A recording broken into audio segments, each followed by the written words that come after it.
You guys, where's the recap show? Let's bring the recap show back. It's time for the recap show. I apologize for all of that, you guys. I'm trying to do tech support for my parents who are 1,500 miles away. So that's what I've been going through. So I apologize for all of this bluster and whatnot. Hopefully, on top of it, I was out with my D&D group a little late last night, so I'm feeling not top notch, but I'm going to slug it out for you guys. So let's make things happen. So I apologize.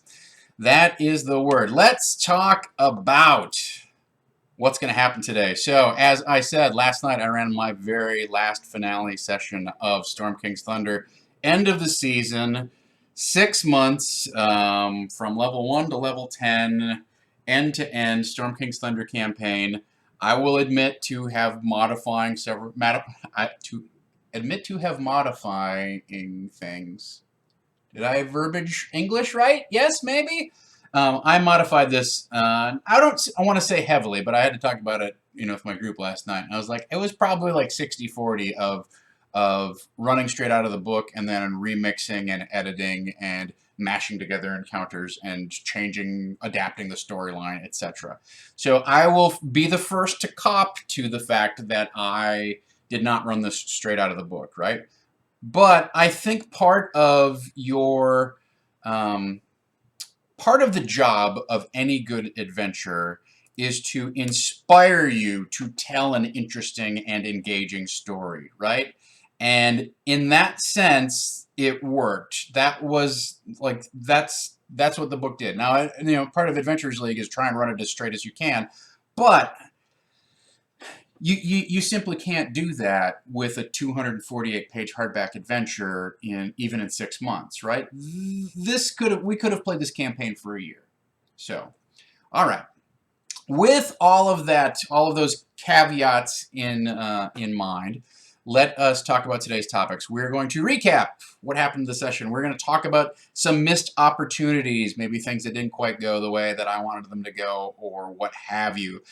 We will then, after that, do an overall wrap on Storm King's Thunder. So I want to talk about what I think works out of the book, what I felt flopped, either things that I did or loops of the storyline that just did not personally speak to me, whatever. And then I will talk a little bit more about what I hacked. So we'll do kind of like an overview of, what did I modify, why, was it successful, was it not successful, etc. James V asked the question, did you tell your party to check out the videos for this so they can learn what was planned versus where they took the left field? Well, they've been talking about that, honestly, for months. Of like, oh, I can't wait to watch these recap videos. So, welcome, guys. Hi, how you doing? So that's fine. They know that this is all streamed, and for better or for worse, there it is. So that was not a big reveal last night. Oh, by the way, I've been streaming this. They know that, and the people at the game store do as well and stuff. So that's all fine and cool and whatnot. That's not a big deal. So that is our agenda for the day. Without any further delay, with one further delay, I don't have a hard out, right? I would like to be done with this kind of around 4 o'clock Pacific time. So we got about 90 minutes to talk through this, and I think that should be adequate. And if we have to go a little bit later or whatever, that's fine. If you, again, have questions that are on topic, I will be happy to address those as we go along. If it's off topic, if it's something specific to your game or just a general kind of RPG question, I won't be able to handle those. I literally won't be able to handle those today, guys. Feeling a little bit. So I had 2 beers. It was just I was out late and then up early, and as I think I've mentioned before on the stream, I am going back to Minnesota to take care of some personal business and whatnot, and that's happening next Wednesday, and there's a crunch on to get things taken care of, both here on the home front and prior to get things lined up for my trip to Minnesota. So if I seem a little distracted, if I have have trouble forming the proper English words, you'll understand why. With that all said, let's talk about what happened. So, the good thing, yeah, and as Wizardist mentions, the one thing he would mention is that everyone changes things from the book. I've never seen anyone run a book adventure only as written. That's true, and I think for those of you who've been following like along for a while, I took some what I would consider significant liberties with where story elements got introduced. Not necessarily so much with adding new things or changing things in absolutely bizarre and dramatic ways, but I certainly did a lot of let's introduce this character earlier, or let's tie these things together that are not tied together, or what have you. So yeah, I agree. Nobody runs the adventure as written, because no adventure plays out with the players the way that the author intended, right? So I don't feel bad about it. I want to, put a little flag on the whole discussion, saying I told my players last night, if you go and look at the book, there's gonna be huge things that you're like, well, that's not even in there. This character doesn't even exist. No, I made that guy up, and I happened to be an offhand NPC that I mentioned, and then you guys put your hooks into it, and I'm like, let's run with it. So, I'm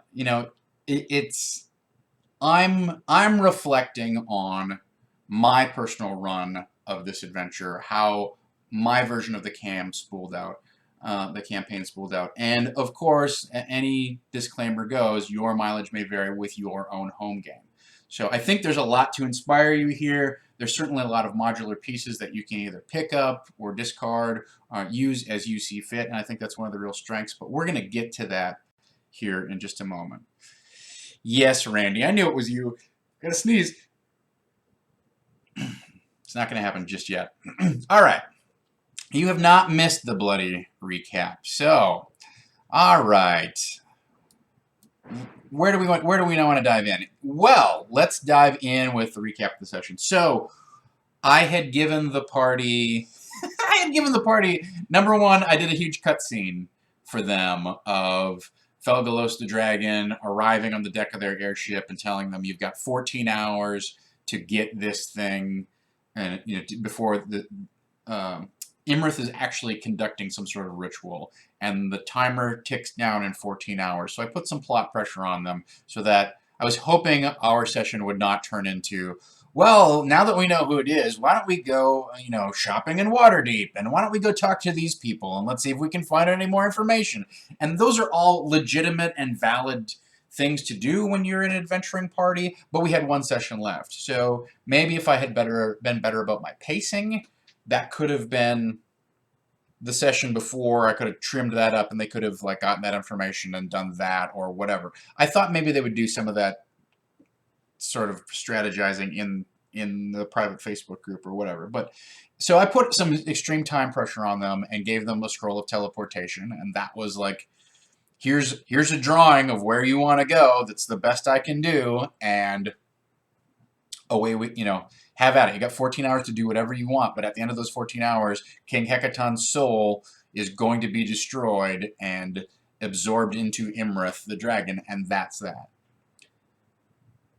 Important note, one of the things I hacked was I gave Imrith a reason for capturing King Hecaton beyond just wanting to disrupt the ordning and whatnot. Gave her a purpose beyond the greater purpose of sowing chaos and destruction. So that's when I talk about this stuff about, oh, King Hecaton's soul is in this key and stuff like that. No, not in the module. I made it up.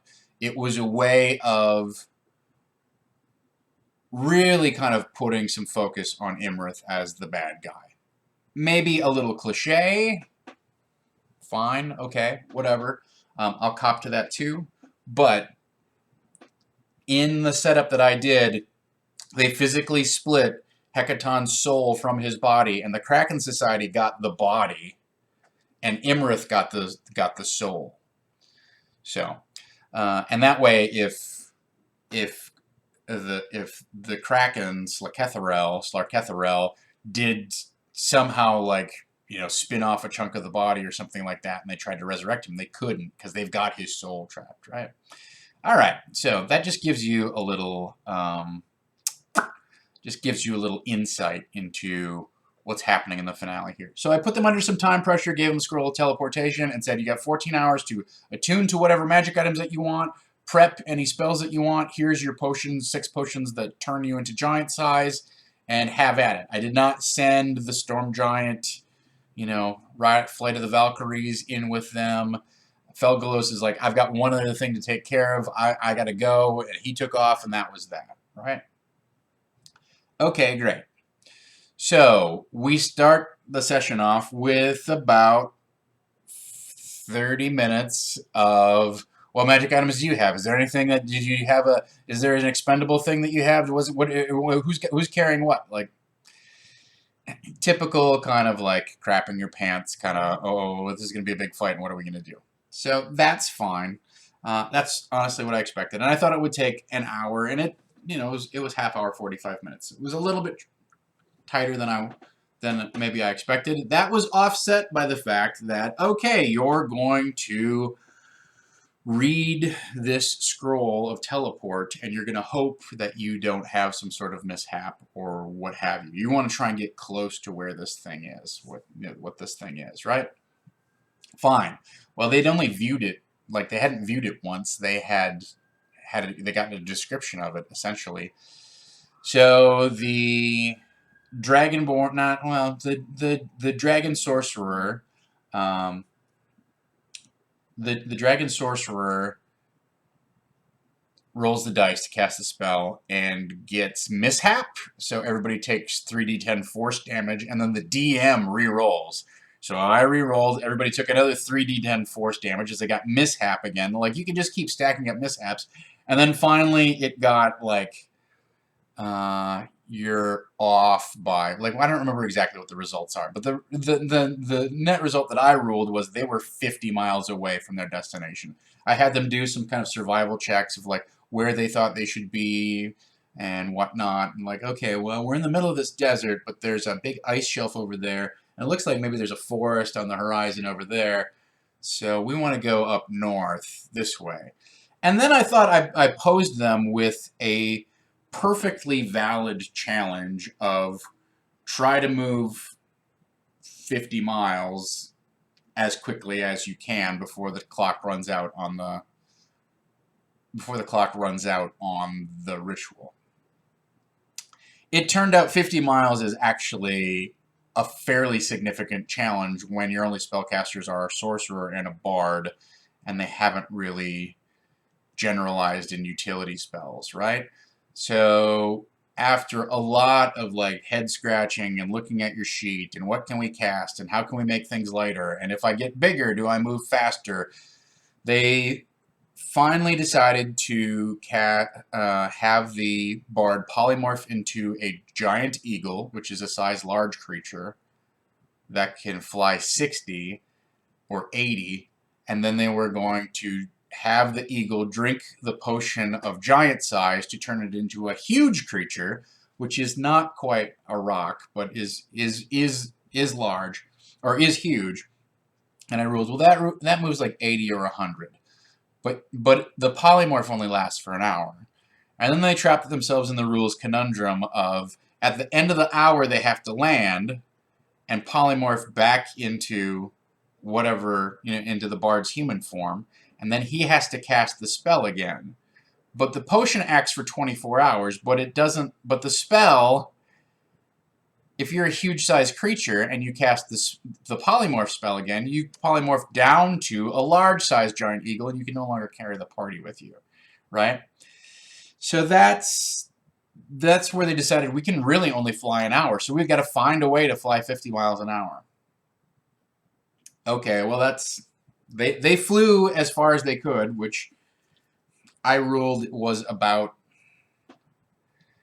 it's tough because if they move 30 and they move at a fast pace, they can move, it says 4 miles an hour. That seems kind of low, but that's what it says.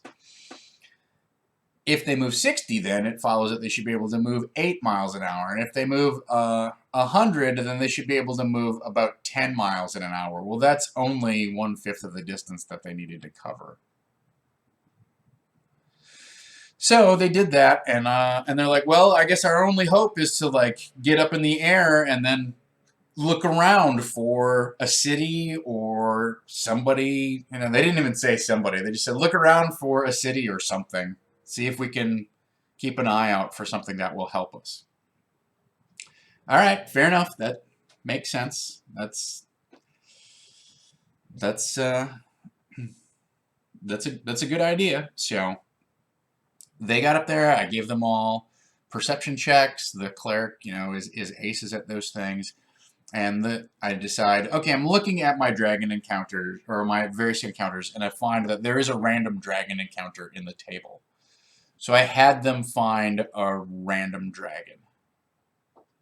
And he was a bronze dragon. You know, he's a copper dragon?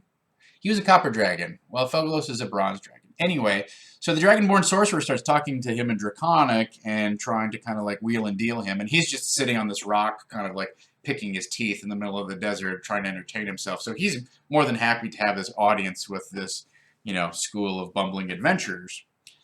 So, after some diplomacy checks or persuasion checks, whatever you want to call it,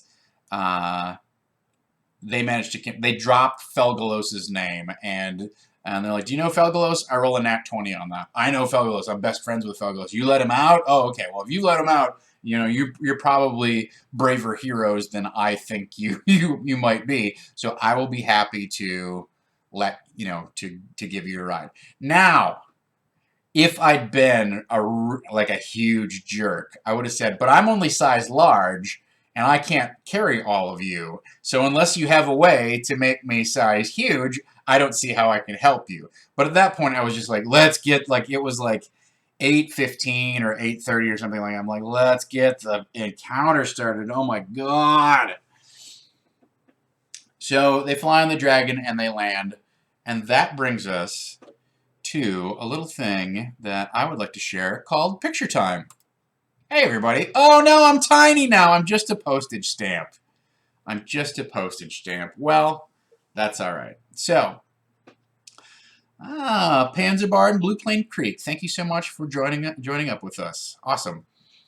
So, I described there's this obelisk that was in the map that they had, and there's this hollowed out sand tunnel, this hollowed out tunnel in the sand, which just goes down next to the obelisk, and that's clearly the entrance to the dragon's lair. But it's just carved out of sand. So there are these meandering tunnels that go back and forth, and there's no supports, there's no beams, there's no roof, there's not anything, right, supporting this thing. It looks like it's just been sculpted out of sand, and the wind kind of blows through, and each footstep that you take, a little bit of sand falls off the walls and the ceiling and whatnot. Thanks, Randy. I do my best with these maps. You are in for a treat here. Hang tight. So wait till you see the rest of this.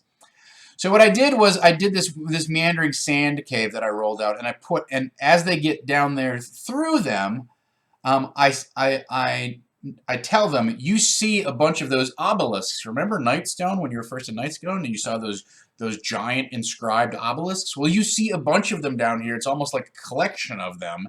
And you can't tell if they've been like pushed up from underneath or like planted in the sand, but they're here. Like Imrith has been collecting these things. Well, I mean, that ties back to way back in Nightstone when the Cloud Giants were coming in and stealing these things. Well, now it makes sense. You know, Imrith was in league with this guy who's posing as a Cloud Giant. He probably got a bunch of his Cloud Giant buddies to steal these things, and now he's got this collection of them. We don't know what it's for, but we can't wait to find out. And they go down there, they walk up to next to one of them, and I describe that it's made of like green, translucent jade. And it's got runes carved in it. And then as the light sort of flickers on it, you see this dark orb inside. And the light hits the orb, and then all of a sudden the orb, opens up, and you see a giant kind of like slit, pupil eye with yellow, with a yellow cornea around it or whatever it is. Anyway, like, you know, this giant yellow eye with a black slit in it opens up and stares at you, and then thwom, you know, the sand tunnel collapses on you. So I had to make some dexterity saving throws and take some damage, and then they had to kind of they had to burrow their way out of that, right? So all right, that took a lot of work to get everybody out of the sand slide, if you will. And every time that they like would walk by this obelisk, the thing would look and it would slam another pile of sand down on them. So that's why you see over here that there's multiple pieces of felt. So as they were going through this thing, I would take these pieces of felt and thwam, drop them on them, and then thwam, drop them on them, and then thwam, you know, over the course of multiple rounds. So grinding off some hit points and giving the idea like you're in a dangerous lair. They debate a little bit whether they want to either try to... So at this point, they realize these obelisks are onto us, and anytime that we disturb them or touch them or anything like that, Imrith is dropping this 4×10 bludgeoning damage sand attack on us, and it's eating a bunch of time, right? So, and as I said Tuesday, BSB Care points out, like, let's not just drop them straight into the encounter. As I said Tuesday, I wanted them to sort of run the gauntlet into this encounter, right? So that when they got to the actual combat part of it, there was already some danger. I feel like there's two points to that. Number one, like, tax them for some resources at the top rather than letting them come in full strength. Make them use some things. Force them to commit some forces or resources to dealing with some kind of what I would consider incidental type of hindrances, right? And then secondly, I just think it's more real. Like, you wouldn't just walk straight. I'm not a particularly big fan of, you see the amphitheater, it's clearly part of Imrith's lair, you land and start a fight. That wasn't how I wanted to run this. That's fine. So I wanted to run this as sort of a rolling thunder kind of encounter, etc. So, yeah, James V, I see you doing the math on how far they could actually go if they double move, but they have a chart in the book, and it doesn't bear out that way. And I also think somebody at the table last night pointed out, like, yeah, you could math it out that way, but combat time is specifically more like bullet time than sitting around for 10 minutes, right? So I think, you know, and somebody made the point at the table that combat is really a very limited period of extreme exertion where your adrenaline is pumping and all of your senses are heightened and you're, you know, reacting quickly and whatnot, and that's all cool and cinematic and great and whatnot, but it's not sustainable. It's the difference between running a sprint and running a marathon. You can sprint, you know, 100 meters in, let's say, 7 seconds, but that doesn't mean you can run 1,000 meters in 70 seconds. Maybe you can, but by extension, you can't run 10,000 meters in 700 seconds. It doesn't. You can't maintain that level of effort over the hours. So I think I could have been a little more generous with the fly time with them in giant rock size. I think one of the factors that I was considering there is they didn't really have any way of diminishing the load on the eagle, or having somebody fly along, or even like levitate and get dragged behind or something like that. I was looking for some creative ways for them to go, okay, besides polymorphing into a giant eagle, what else can we do to make this even easier? And they didn't really have any good ideas. So they pause for a moment, and they're getting kind of slammed here, and they're trying to decide, do we fidget with these obelisks? Do we do some sort of thing where we cast darkness on them or try to sneak past them? Do we do some sort of thing? So the fighter rogue borrowed the stone of controlling earth elementals from the monk, which the monk had, and the fighter rogue figures at that point, okay, I'm going to summon this earth elemental and maybe it can help us with these things. So what they ended up doing was like summoning the earth elemental and having it burrow past all of these things and then essentially pop them up into the arena. Another solution that they came up with at the bar afterwards was it does double damage to structures. So it could have burrowed up underneath, ground up the obelisks, and then kind of moved them through. Although I would argue that also tips off Imrith that bad things are happening, and wham, we just drop more sand on you. So we got through this encounter, but it was, you know, it was another extended stretch of discussion where they got bogged down with sand dropping on them. They had to burrow their party members out. They kept getting walloped by Imrith's lair actions. And then they had to, there was probably 10 or 15 minutes of discussion of like, well, how do we defeat this thing and move on? One of the other suggestions was, let's just run past them as quickly as possible. And I'm like, you don't have a light source. You've roped everybody together, and you don't know. I mean, admittedly, I have put this, you know, I have put this map on the table so that you can see everything that's going on. But ostensibly, you have no idea if these sand tunnels switch back on each other, turn, twist, go up, down, if they have pitfalls, anything like that. So if you want to run willy-nilly, like headlong down the sand tunnels in the dark, you can do that, but you're going to be taking a risk in doing so, of taking a false turn or whatever. Oh yeah, I guess you're right. Well, let's not metagame too much, guys. Come on. Like, that's a dumb plan. All right. So, with that in mind, they get to the end of the encounter. It spools them out into the arena, which I showcased on Tuesday. We talked about the building of it, and we took a closer look at this thing. So, if you missed exactly what this is all about, that's okay. You can go back to the VOD on Tuesday and take a look. But essentially, I built this with project bricks and painted it and and a bunch of hot melt glue, and I put it together. So I was fairly happy with it. This is the overall. So they come in up. They come in up at the top over here. I wonder. I wish OBS had like a pointer. Does it? I wonder if it has a pointer. No. Deinterlacing filter properties. No. Alright. Anyway. That's all fine. So they come into this and they see these statues, which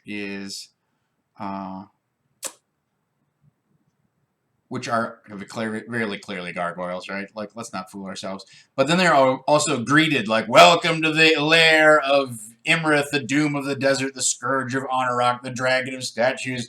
And the guy specifically, like the voice specifically says to the bard, well, young man, I hope you spent those 1,000 gold pieces wisely, for you shall not have a chance to spend them again.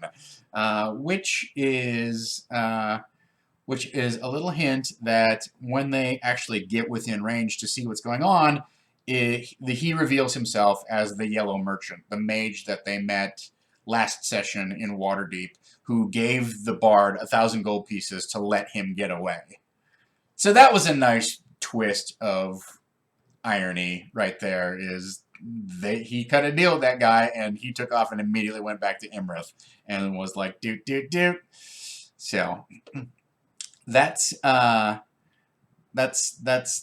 deal with who the villain is. So we at this point get into, come on now. So there's the yellow mage. That's kind of him from behind. I didn't have a great set of minis for him, so I just used a Githyanki monk. Githzerai monk is what I think that is. And he had yellow skin, so that really that serviced. That was perfectly fine. So, he welcomes them to the arena. They open up with some spells. They trade some spells back and forth. He's got this big globe of invulnerability floating over him. They fire some spells off. It doesn't do anything. So that's cool. And then all the statues. So what I decided to do, just to go back here for a minute. These little pods of gargoyles, the 4 gargoyles, In the adventure as written, they are a trebuchet crew, right? So they're arming a siege weapon, and then it takes all of them their collective actions for one round to arm the siege weapon, and then next round one of them fires it at somebody in the party, which is pretty great. That's fine. Uh, Honestly, guys, I just want my mouse pointer to turn into like a little dot that you guys can follow along when I roll my dot over. That's all I want. At any rate, so they instead of having an actual siege, like a catapult or trebuchet on the battlefield, what I said was they're chanting, and then they chant for a round, and on the second round, one of the sandstone bricks, the blocks, lifts up and hurls itself at somebody. So that was cool. That was fun. That was, as BSB Care points out, essentially a that's essentially a form of artillery. I am sharing this as a JPEG, is what this is. So I've imported JPEGs into OBS. So it's not anything that's a big deal, you guys. I just it would be nice if I point on my screen at something that you guys could see a little dot that would show where we're pointing along for that. Not a huge deal. I'd love to have a laser pointer. All right. So they get into a fight with this guy, and the monk comes rolling up and starts pummeling the guy, at which point I probably should have done something a little more offensive against the monk. Maybe I should have banished him, or that would have been great if I'd banished him, or done like a Big B's grasping hand or something like that, and picked him up and moved him away. Whatever it was. The monk has incredible mobility, and then when he gets up next to somebody, he has a ton of attacks. So he's actually been a very effective frontline fighter. So he gets up in his grill and starts pummeling him. And after taking some pretty significant damage, the mage says, Imrith, aid me, honor our bargain, rescue me from these infidels or whatever, right? He basically calls for Imrith to intervene and help him win this battle. I've drawn them into your lair as you wished me to do. Now that the spider, now that the trap has been set, come and collect your flies, or whatever it actually was. So at this point, and at the top of the next round, this giant blue dragon comes, rumbling up out of the earth. There's a geyser of sand that goes shooting up, and a huge dust cloud that forms, and you hear roaring and screeches and the sound of claws gnashing in the air, and tail swishing around, and there's wing beats or whatever. And it would have been especially poetic if I'd banished the cleric, but I had other concentration spells that I wanted to run. But if I'd banished the monk, that would have been most effective, because then they would have figured out a way to force a concentration check. And the monk's big thing is stunning people, and that stun ability, that just wreaks havoc with everything. At any rate, so here you can see the monk and the wizard kind of toe-to-toe. This giant dragon shows up. The bard, it comes around, and like half the party's fighting gargoyles. I'm like, what are you guys doing fighting like literally like the mooks on the battlefield? Here's this dragon. Here's an archmage who is wrecking you with like 11 die 6 lightning bolts, and you don't have anything. There's nothing. You can't like you're gonna just continue to chisel away at these gargoyles. Yes, they were. Okay, so the dragon, shows up, and a couple the ranger and ranger does one thing, and the cleric does something else, like move into position or whatever. The bard is like, well, I'll do something about it, and he casts polymorph on the dragon. Okay, so I roll, and there's no effect. Okay, great. The wizard goes and does something. I don't know. I don't remember exactly what it was. but it comes around to the monk's turn, and the monk like boom, boom, boom, boom, like lands 5 blows against the wizard. The wizard was stunned, right? So he lands 4 or 5 blows against the wizard and chews through the remaining 40 hit points that the guy has. At which point, the wizard is like absolutely murderated. So the yellow merchant is dead, and then the dragon flickers for a minute and disappears. Programmed illusion, not a real dragon, you guys. Like they didn't know what Imrith looked like. It was just a programmed illusion of a blue dragon. That was very devious, right?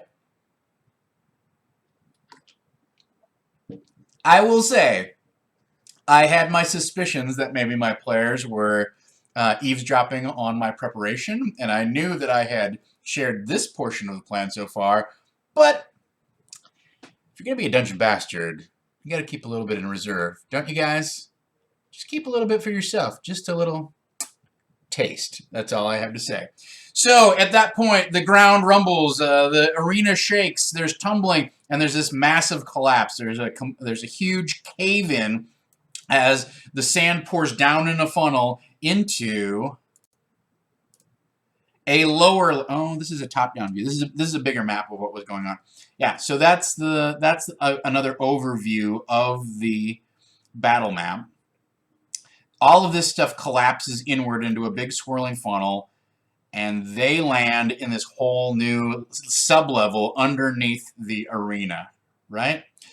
So this is a top-down, a little bit kind of wonky view, but they're trapped inside this sand arena. In the upper right-hand corner, you can see there's a well that has these Yuan-Ti who are circling around it, and they're chanting, and they see the ghostly spectral form of King Hecaton floating inside the well, right? And then here is the true dragon. Here's Imrith rising above the rubble underneath. And they all land prone, and they took some damage and whatnot. Also, somewhere along the line, while they were in the middle of fighting the mage in the previous setup, one of the walls kind of like trembles and bursts open, and Kool-Aid Man style, Jorgen shows up and is like, "Oh, I didn't think you'd start a fight without me, would ya? Oh, I've been trying to track you guys down. Those sand tunnels are a mess. I had to burrow my way through. Blah blah blah." Right. So Jorgen is there to help save the day. Right. So rather than giving them the full cavalry of like 4 storm giants, blah blah blah, which I think honestly would be overkill for this. Although you can play the dragon pretty tough and maybe take some of them out. But they did have Jorgen there to tank a little bit on the dragon. So yeah, Jorgen. You know, he's got a northern Minnesota accent. That's the best thing about Jorgen. Yeah, well, you know, I listen, you guys. I need to go back to Swartborg. You know, I gotta go whale hunt. I gotta get my crown back. I want to become the Jarl. I mean, if you do too much of a Norwegian accent, it's just going to sound goofy anyhow. So why not go straight for that really hardcore Minnesota accent? So yeah, of course, Jorgen. Yeah, Jorgen Harshnag. Yeah, you bet. Well, there we go. There you go. I got to find my axe, you guys. I don't know. You haven't seen it. It's about yay tall. Remember, if you're going to roleplay a character, you might as well roleplay a character that entertains you, because there's a strong possibility it's not going to entertain anyone else. So you might as well get to the juice that makes you happy, because it's a 50-50 shot that you're going to make anyone else happy. So that's the deal there. Yeah, real good. Okay. Anyways, I'll do the rest of the stream as Jorgen. You will not enjoy it. So this gives you kind of like a tabletop view of what it looked like. Got more of an angle, I think, that gives you, this is maybe the best perspective of what's going on, right? And the gargoyles fell through the tunnel too, and they landed and kind of surrounded the dragon. The dragon's sitting on this huge hoard of gold and items and whatnot. So that's fun. And they get into the fight with Imrith. They actually start the thing. Now, again, their planning did not go well. So they had given somebody the banner of the Krieg rune, which makes you immune to the frightened condition. Well, they were spilled all over the battlefield, and they didn't even have that banner out.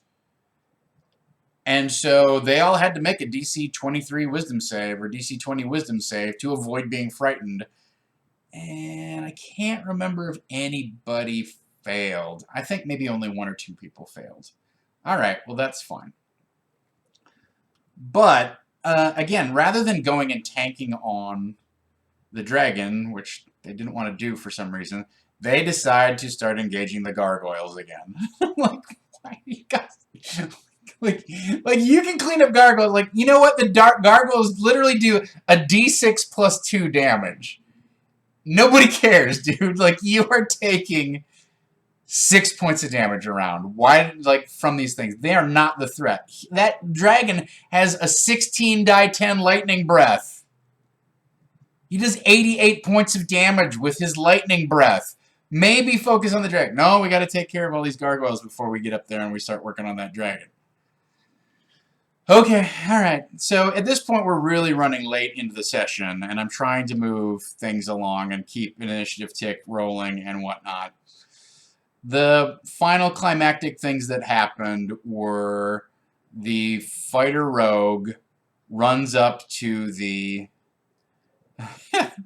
It was a little bit of the same mentality as the Jarl fight, where let's fight the mooks and not fight the main guy, but I don't... whatever. It's like, I could at least give them the thing where they have to fight... The mooks in the Jarl fight were still a threat. They were still doing 3d10 plus 5 or 6 or whatever it was. That's a sizable amount of damage, even though the mage was fireballing them for a lot more. So I could kind of give them a pass on, like, well, I see why they would want to take those guys out. But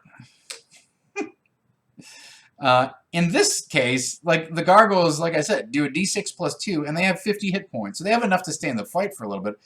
They're really just annoying. It's not like they're doing stuff like grappling people and picking them up and carrying them around and dropping them and something, you know, or whatever, and letting falling damage do the real work for them. Not doing that. They can flank, but they don't have a flanking ability, right? So unless you're using the optional flanking rules, that doesn't do a whole lot for you in 5e. Like, I look at the special abilities, they just don't... They've got 2 attacks, whoop-de scoot. They're really there just to be minions and to be annoying. Well, they were annoying, alright. So... Sorry, there's an enormous helicopter flying overhead here. So, notable things that played out as they dealt with the gargoyles. The fighter rogue decides, we need, you know what, the key to this whole encounter is to disrupt that chanting that's going on over there with those Yuan-ti. Okay, so he uses an action surge or whatever. He uses his dash, his bonus action dash and whatnot, to get up to the edge of the well, and then he stabs one of the Yuan-ti. And I'm like, great, you stab him, and you no more than get your knife into his flesh, and he collapses like a weird cardboard skeleton that's somehow been sewn up around a bundle of meat, and he just, you know, teeters forward into the well, and you see this, you hear this weird demonic howling, and you see this flash of swirling green necrotic light, like, burst up through the shaft of the well, and then you see the spectral form of King Hecaton kind of like getting twisted and crushed as if a snake is wrapping itself around it. Okay, great. Fine, I attack the one next to me. Okay, you attack with your second attack, you attack the other one. He also collapses like a bag of rotten sausage, falls into the well. There's more things, and then you see, like, Hecaton, like, as he gets squeezed, his limbs get into this weird, you know, distorted position, and his one eye begins to bug out, and his tongue begins to, like, kind of pop out of his mouth. At which point, everybody else at the table is like, quit killing those guys!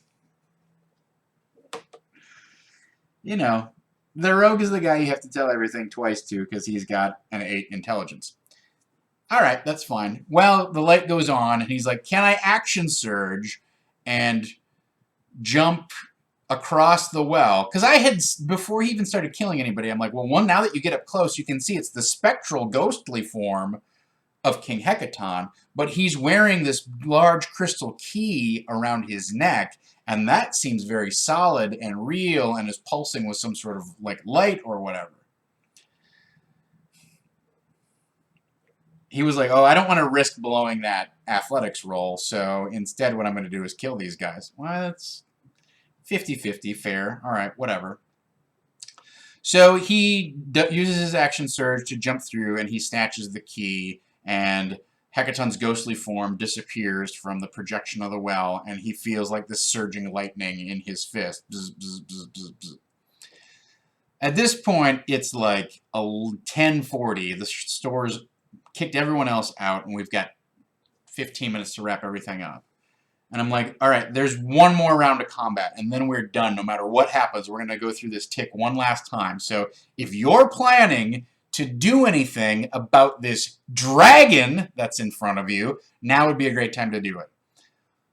Well, the cleric, the guys had been conniving probably in some sort of private message or whatever it was.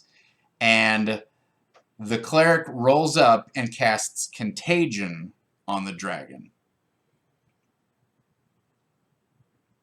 And the way they explained the spell to me, I didn't have time to look it up. I was like, let's keep things rolling. I'm not going to stop and look at this thing. They cast Contagion, and it takes effect, and then whenever the dragon takes damage, it's stunned, right? So there's no immediate like damage that it's taken. It's just like it's stunned, it has some weird wounds, and something else happens. And it's not stunned, but it becomes stunned if it takes any damage. Okay, well, so then they start pounding on the thing, and once it's stunned, of course, they have advantage on it, and then they just start rolling damage into it. And the topper on the cake is the Dragonborn Sorcerer in the last, like it had 200 hit points left, and I'm like, they are never going to churn through this thing. And sure enough, like, they just bombarded the thing over and over and over and over, and managed to crank out like 220 points of damage and kill and defeat the dragon, largely because of that Contagion spell. So that was pretty juice on their part. Good job coming up with some tactics. I think I used the legendary actions pretty much as appropriate. I didn't use a ton of lair actions on them, but I'd used them quite a bit on them earlier, so whatever, that's fine. And that was the finale. It was 7 minutes to 11 or whatever it was. We packed everything up and we left, and we went to the bar next door and regaled each other of a game well played. So that is the recap. I do have one last cool picture that I posted on Twitter earlier that I'm sort of proud of. So that's the look kind of down at Jorgen. Jorgen ran up and tanked the thing and paid the price for it. Jorgen had 5 hit points left by the time it was over, out of like 204. He was at 190. He had taken 199 points of damage from the drag. This was just like tail swipe, thwomp, thwomp. You know, it was bad. So that was interesting. Quintus J asks, how much player churn did I have with AL? Did I have a lot of challenges with one-time or new players? Seems like a lot of the action was nerfed because of timid players. So, I don't know that this was a case of timid players. I don't think the action was, it was just, that was their choice of tactics. And I get it, right? Like, I deployed the gargoyles like to go out and assault them and kind of pin them down. So it's your natural inclination to go, well, I'm not taking an AOO from that gargoyle and then get myself caught between the dragon and 3 gargoyles. I'm going to take out the 3 gargoyles first and then go face down the dragon. We'll see if I want to retreat, I can retreat. But I'm not going to pin myself in with like 3 gargoyles around me. They're all pounding on me, and the dragon's pounding on me as well. So I don't mean to rag on their tactics as much as maybe it sounds like I am. But yeah, the way they explained it to me was it takes effect, and in order for them to clear it, it needed to fail 3 con saves. Maybe they pulled one on me. Honestly, like it was 10:40, and I'm like, I just don't have the time to look this thing up. Like, let's keep it going. I'm thinking to myself, how do I wrap this up where they don't do enough damage to kill Imrith? She teleports out, and somehow it's still a fun and satisfying ending. So they might have gotten away with one there. I don't know.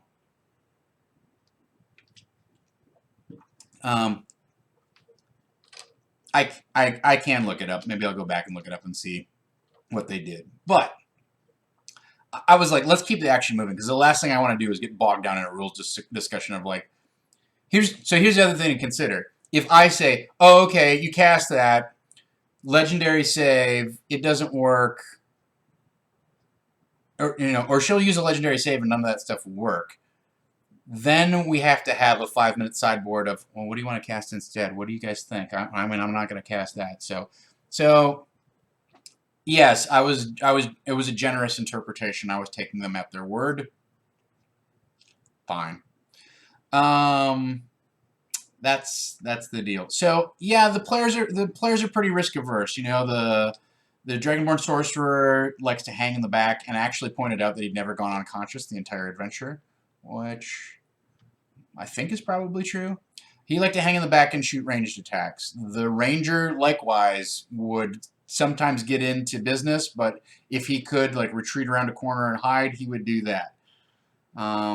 The Fighter Rogue was always looking for a way to kind of juice sneak attack damage that didn't involve getting into a flanking position with the Monk. So the Monk was their frontline fighter, and that was it. And the Cleric is just trying to keep everybody up.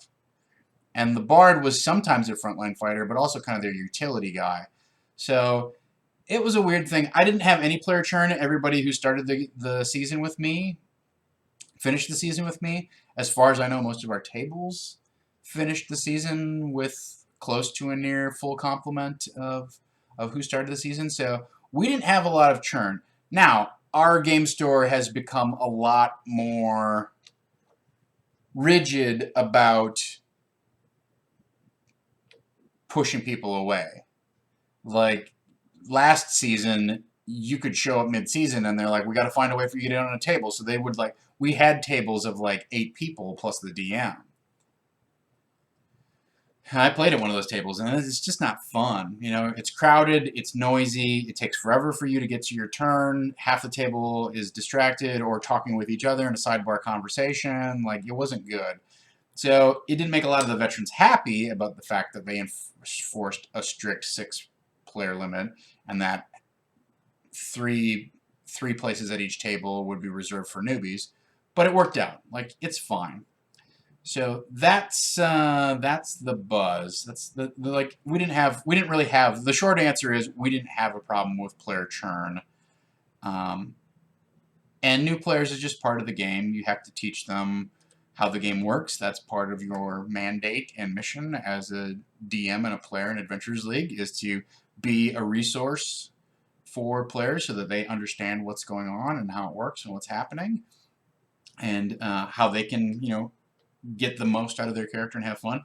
And you also just have to have some patience for them looking on their character sheet, like not knowing what it is, and taking some time to crank up their dice and put their totals together, and well, what bonuses apply here and that sort of stuff. So that's what it is. That's fine.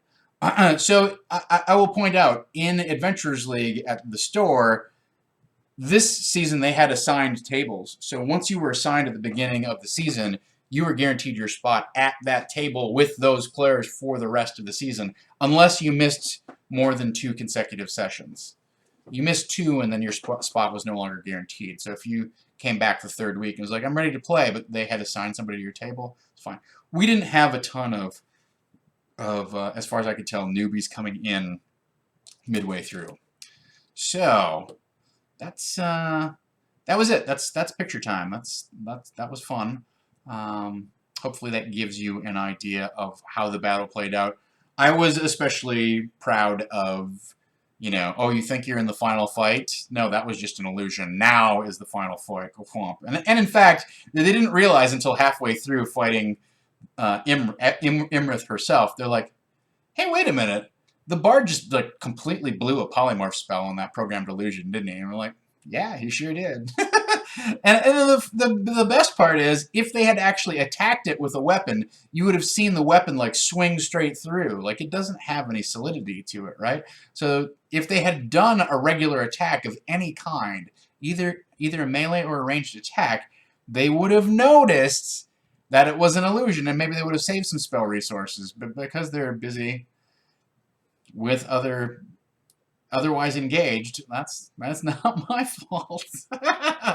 It worked out really well. So that was the session. That's our recap. Let's take a look at some missed opportunities, things that I would do differently or change just in this session, right?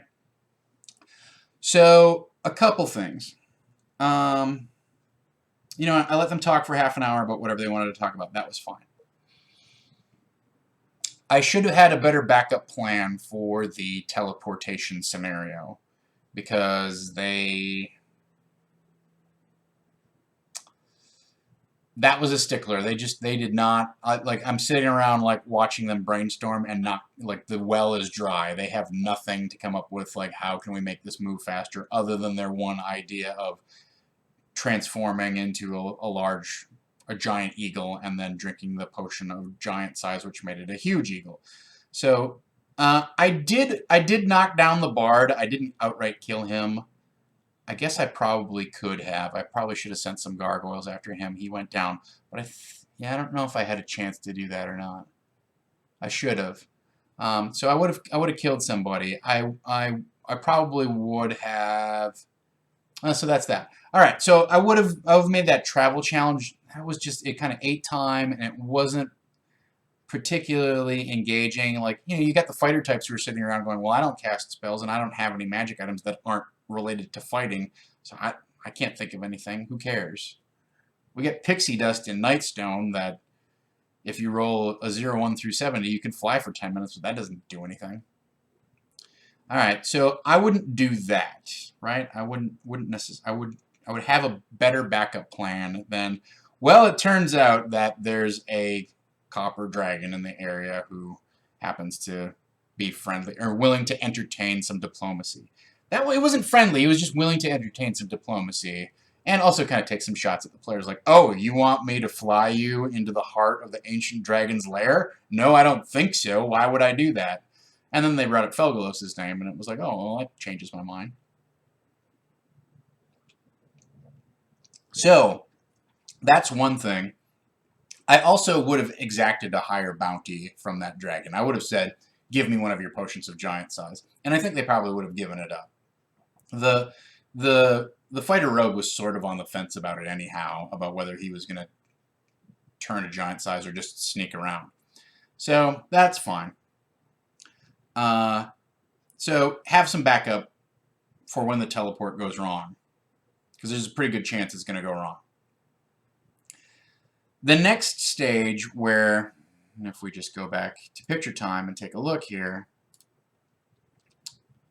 the next stage where they had to negotiate the sand tunnels was honestly kind of tedious, and since we were behind the 8-ball for time already at that point, I shouldn't have made it as big of a challenge as it turned out to be. Maybe they figured out that there was a tripway or something like that, or whatever, but it was a very overwhelming. It was overwhelming in that they just didn't know what to do about it. Should we dispel magic on the obelisk? Should we, like, I'm going to attack the obelisk. Okay, well, you do that, and then sand falls on you. So I would have tried to incorporate some hints that would have made this encounter, or this portion of the encounter, move a little more quickly. I mean, as it was, it's designed to do two things. One, harass them as they enter the lair, but secondly, block off their escape route, right? Okay, fine. So then that takes us into, stop. That takes us into, no, not the Emerald fight. That takes us into this scenario here with the gargoyles.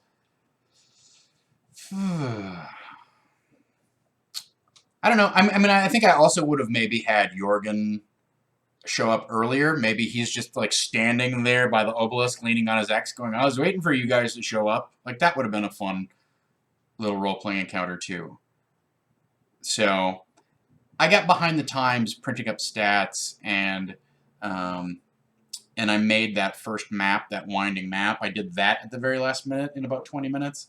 So I didn't have as much time as I wanted to put together my little trifold note of...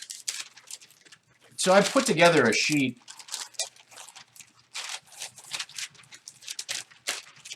I put together a sheet of all of the various scenarios, portions of the evening. And even just looking at it, I should have gone, that's a lot. That's a lot for 3 hours. So I did have some bullet points, and I had an idea of what I wanted to have, but I didn't have... we talked about this earlier, you guys, and I really can't underscore the importance of it enough, of having an idea of the various outcomes. Best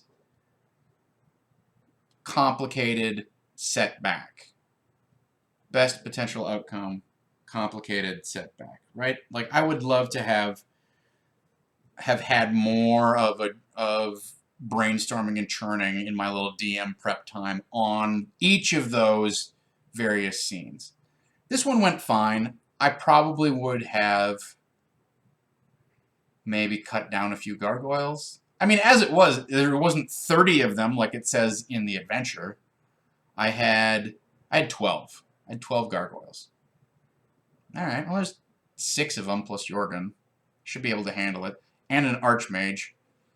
I did spend some time picking out spells for the Archmage, and that's where the Programmed Illusion idea came in. I love the Programmed Illusion idea. I thought that was great. And then in our final scene here, I think I might have had a better... might have decided what a better effect for retrieving the key was, because as it was, it just sort of pulsed in his hand, and he was already had strength 25. It's like, is it going to give him a strength boost? I don't know. Like, I should have thought about that. Like, what's the outcome if you actually retrieve the key that has King Hecaton's soul in it? I think I could have been meaner with lair effects, but I think I also could have ditched the gargoyles after the big collapse. At this point, the gargoyles really are just getting in the way, and I did kind of trim 10 or 15 hit points off of them, but it was like, get those gargoyles. Like, you guys keep attacking the gargoyles, and I don't know why, and I really regret having them appear in the second half of the encounter. They sort of stole focus away from Imrith and ate some combat cycles that I think would have been better delivered against the big bad villain, right? So that was a missed opportunity. And then I didn't get to do some of the stuff that I wanted to do, right? At least not in the session. So I didn't get to have kind of a curtain call and roll for treasure at the table and have a little, like, shine the spotlight on each of the players at the end of the thing and say, okay, well, we cut to 2 years later. What is, what is the bard doing? What is the monk doing? What is the ranger doing, etc.? So I wish that... Death by Donut, what's going on? I wish that I hadn't let the beginning of the session drag so heavily, and I would have planned out a little more time to pad in the back end instead, because the front pacing was very slow and not interesting challenges, and then the back half of the encounter was all very interesting, but it was all got rushed because we were running up against the time limit. So I would have fine-tuned my pacing. All right. That's all I've got for that final session. I mean, it was still a successful session, and they still felt a sense of accomplishment, and it was a heroic ending. And admittedly, they did pile out 200 points of damage when they were given the opportunity to do so. So they earned their victory, and it was an appropriate top-off for the end of this grand campaign. So on the whole, I was happy with the session. There's just a bunch of things that I would have done differently in the final analysis. Like, it got away from me at the beginning, and then I had to play catch-up at the end. So that's not cool. Just because I like this picture, I'll put that picture back up. All right, so let's talk about our overall wrap on Storm King's Thunder in about roughly like the last half an hour that we have here together, right? So I'd like to generally just broadly talk about what worked in the book for me, what pieces of it flopped during the course of the campaign for whatever reason, and then finally like what pieces of it I hacked. And I didn't prepare like a sub-bulleted list of exactly what I want to talk about. So it's going to be a little free-form here, guys, so bear with me. If you have questions or like you go, oh yeah, I remember when this happened, like wasn't that a cool moment or whatever, like if you feel like there's something I'm missing, you want to jog my memory, by all means do so, because it was a late night last night, and it's also getting hot in my apartment, so a little behind the 8 ball. But let's talk about Storm King's Thunder. I would say, here we are, I would say out of all of the hardbacks that I have played so far through Adventurers League, either played or DM'd, and this is the only one that I've DM'd. So out of all the ones that I have dealt with as a player or as a DM, I think I like Storm King's Thunder best so far, right? We've got Curse of Strahd, we've got Out of the Abyss, we've got a Princess of the Apocalypse. I played through a little piece of Horde of the Dragon Queen, but I really can't speak to... I don't have a strong enough memory. Like, I played through like 3 weeks of that thing or whatever it was, and it didn't ever really come together in my mind. I'm just like, that didn't make an impression because I didn't play it long enough. I've done 26 weeks of this. This is episode 52. So I've done 26 weeks of this. So, yeah, there's a lot to look back on. That being said, I feel like it formed a great arc. If we go back to Nightstone, the opening chapter, that was a fun encounter, right? And then we went off into the Goblin Caves, and that was some fun dungeon delving. They found Jorgen there, and then there was recapturing Nightstone. I thought that was fun and engaging, and those are all things, apart from Jorgen, those are all things that are suggested in the text of the adventure, right? So that was a great little introduction to D&D and to the game. Like, if I think about it, like, that has some very classic elements that are very approachable for newbies. It's really a terrific introductory adventure where there's these goblins who are kind of a little drunk on power, who are creeping around creating mischief, but there's not so many of them that they're particularly organized. And then when you find out what's happening at the castle or in the town, you go, oh, well, let's go out to the caves and see if we can rescue them. So the opening chapter is actually charming, right? I find it like solidly put together in terms of this is a good intro adventure that is challenging yet interesting and gives you story hooks that you can build off of. I did sort of hack in that little poisoner's lair there. We'll talk about that later. And then they were given the... I'm not going to do a recap of the adventure. I find myself going down that path, and I don't think that's helpful to you guys, right? But I like the fact that this adventure is extremely modular, right? So it's not just you can only go to Triboar, or you can only go to Golden Fields, or you can only go to Bryn Shander. You have the choice of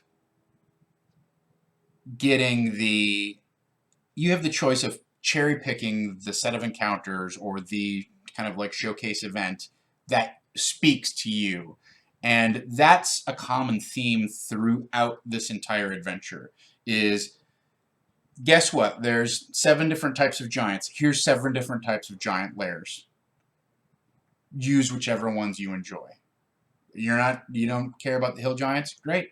You don't have to go there. You don't have to encounter them. They can hear about it secondhand. It's fine. We got 5 other layers. You want to go fight some stone giants, the contemplative bastards who live up in the hills and can petrify you and turn you into living stone? Sure, great. Tough challenge. It's going to be fun. Good luck. You want to fight fire giants? I got fire giants for you. So, just by virtue of the fact that each of the giant types has its own flair and has its own specific environment that it dwells in and that it excels in, you really have a nicely varied set of encounters that are built in here. And you can use as many of them or as little of them as you want. I think that's a huge advantage. This is a book that you can go back and play 2 or 3 times and have a different experience each time. Now, the main meta plot is going to be different, or is going to be the same. I mean, eventually you find out that Imrith is at the heart of this and you have to go track her down. But there's a lot of variety packed into this book. And so I think that's one of the big fortes or strong points to it. BSB Care asked a question, how do I feel about playing with the backgrounds of the Harpers versus the Zents? I talked about this with the group a little bit last night, and it was a great idea of your Harper agents who have been assigned to infiltrate the Zentrum. It was a really strong premise.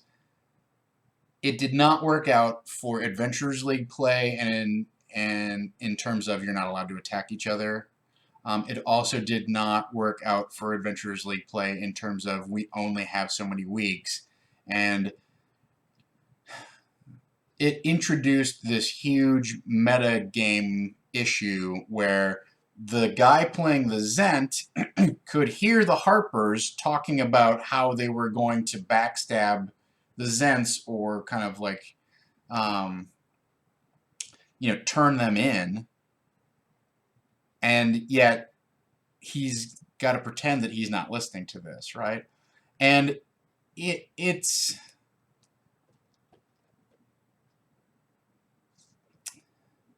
I guess the issue is if it was a home game, we'd have time to explore that.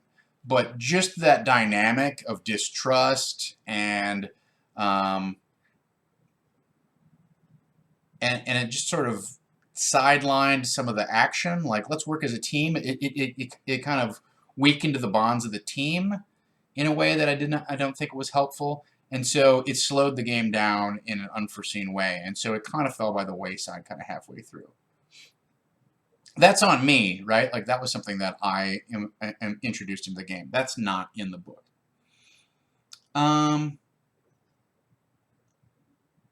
So yeah, I like that it's modular. I think it's an epic fight to fight an ancient blue dragon at the end, and they give you plenty of ways to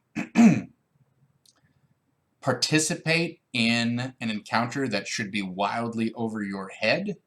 And yet still have a satisfying chance for victory. So that's an interesting setup where the big bad really is, CR23, and you're a bunch of 10th level characters, right? So that's also interesting. I appreciate that. I like all the info on the giant culture that's included here. Some of the magic, well, all right. So those are the things that I thought worked, right? Like, I liked being able to pick which encounters I wanted to use, and I thought there was pretty good detail and motivation on most of the giants and their personalities. So let's roll into the next topic, which is what do I think?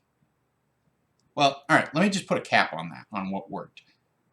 It's an adventure that starts at first level, and you fully build towards a heroic arc, and it pays off with this huge epic combat where you slay a dragon, and possibly you do it literally like in League with a bunch of giants fighting at your side. So it has a terrific payoff, and it really does a great job of, I felt we did a good job of like escalating the heroism from these lowly first level guys up to your 10th level. You're sort of you're our main hope or whatever. in terms of comparing it to Curse of Strahd,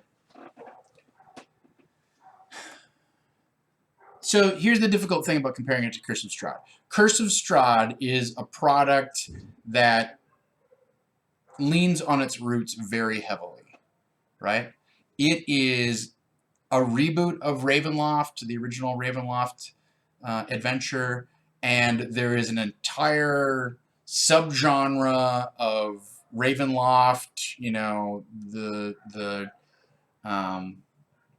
Mists type of adventure that, or that whole Ravenloft subgenre of product that got spun off of the original adventure. So that whole horror adventure type of domain, all of that material served as inspiration for Curse of Strahd.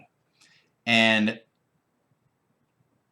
I'm not a fan of that genre, right? So it's not particularly fair for me to go, oh, I really liked this, or you know, Storm King's Thunder is way better than Curse of Strahd because of X, Y, and Z. I really like Storm King's Thunder. Out of all the published hardbacks that they have out there, I think it's the strongest adventure and the best one to pick up and adapt for your home campaign at this time. Like, or let me put it this way. Not adapt for your home campaign, but to develop into your own campaign, to develop as a campaign. I don't enjoy horror gaming, so Curse of Strahd was a slog for me. I felt that I didn't like the idea that the big bad was going to toy with us from like level 4 or whatever it was. And, you know, I was like, well, why doesn't he just murder us? And if he's not going to murder us, like, why don't we just murder ourselves? Because this is awful.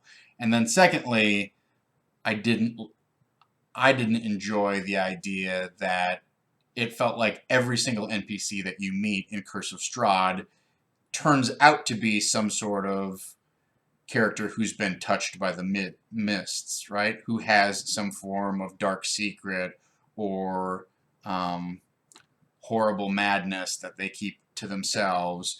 And so every time you'd meet somebody that you're like, oh, maybe, oh, finally we've met the one pure family in town that actually like are innocents and are worth caring for and worth rescuing, and then you find out that they like keep children locked up in their basement or whatever. And like, I just couldn't, I had a hard time developing sympathy for any of the people that we were trying to ostensibly rescue, right? It seemed like a realm that had already fallen victim to the evil master who had enslaved them all. And really, from my perspective, I'm like, well, why don't we just try and find a way out? Who cares about, if we kill this guy, everybody's still nuts and awful. So that's my issue with Curse of Strahd. Curse of Strahd does have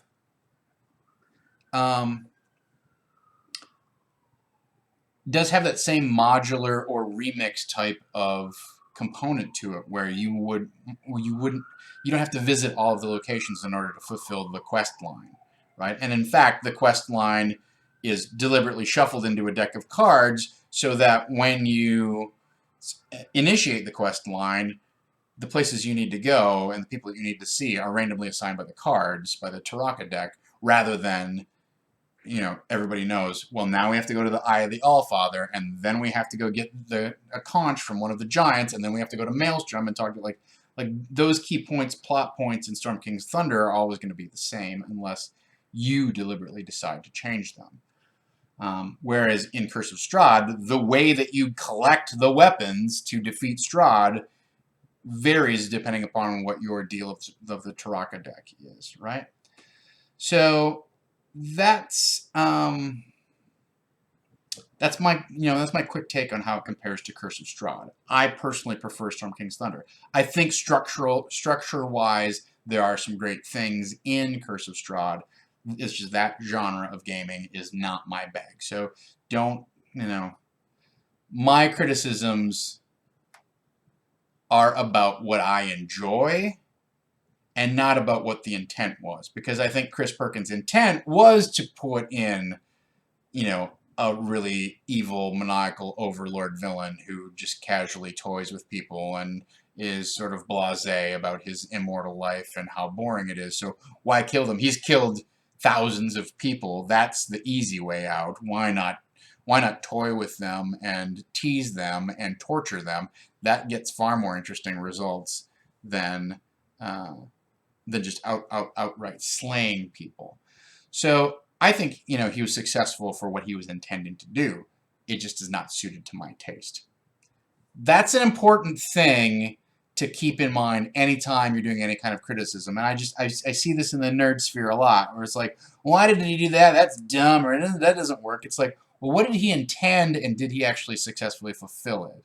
Not so much, I just don't like this. Yeah, I didn't like it. I played it. I managed to have fun playing it, but like, I don't want to, I don't feel a need to revisit it anytime soon. If I did, I would change it because it doesn't speak to my personal taste. That is not a reflection on whether it was a successful execution of what they intended and set out to do. So that's the thing. That's the thing to keep in mind about my analysis of Curse of Strahd. So let's talk about, what flopped is kind of harsh, but some areas where I felt like I struggled with the adventure.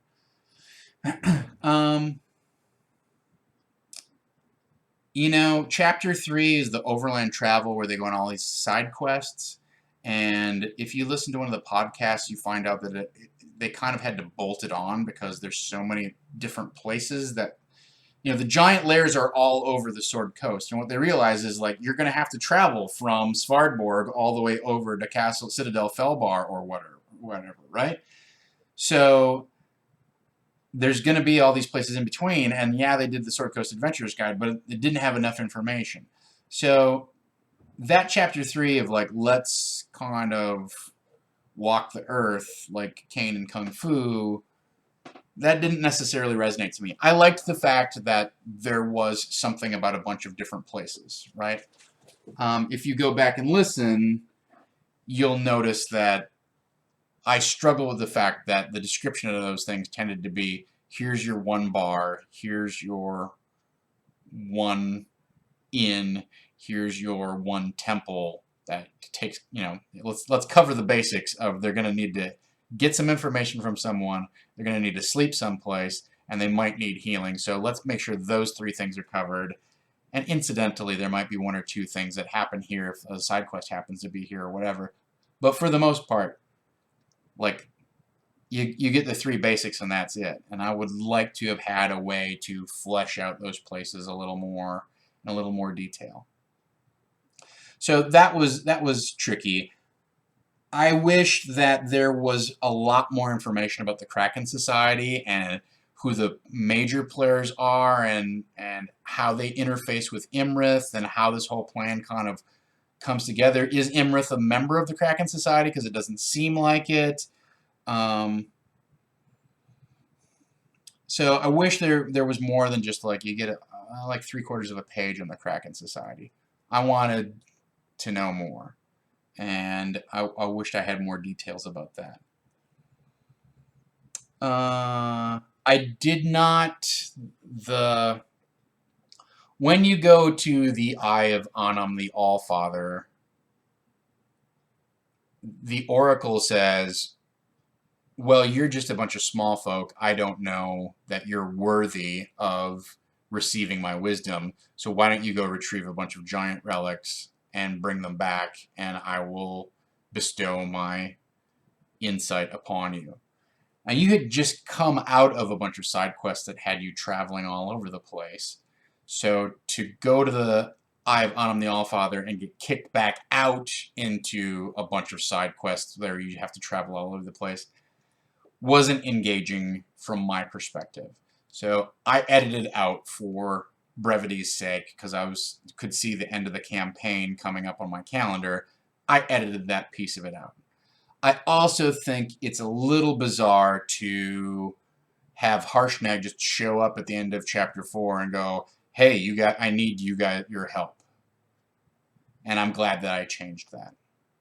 So I edited that I edited that loop of the campaign arc out completely of go and retrieve the giant relics. And I also have, just on a personal note, kind of a political note, I have a problem with these are the Reged barbarians have burial mounds where they've stashed away giant relics, and you have to go into their burial mounds and dismantle them and reclaim the giant relics.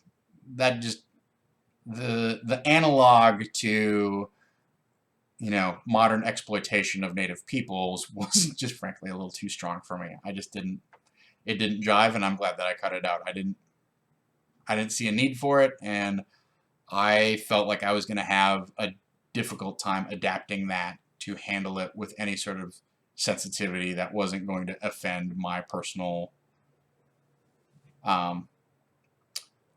my personal ethics and morals. So there's that. So that's fine.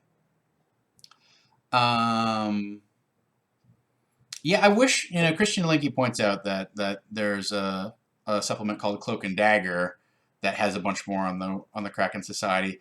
One thing I guess I would like is maybe a bibliography of this thing, right? Something that says, if you're looking for further information, these are the second edition source books that I used to research this thing. It would be great if this thing had a bibliography. That would, like, then if I wanted that information, it would be like, oh, why don't you look at